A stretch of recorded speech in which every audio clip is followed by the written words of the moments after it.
রয়েছে দূরের যাত্রা, বিভীষিকাময় রাত্রি।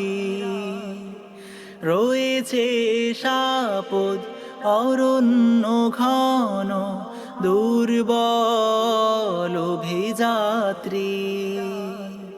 জানলে কি আর এই পথে কখনো, জানলে কি আর এই পথে কখনো অসময় তুমি আসতে। কতটা সময় লাগবে তোমার দিনের পথে নামতে, দিনের পথে নামতে। সময় তোমায় করবে না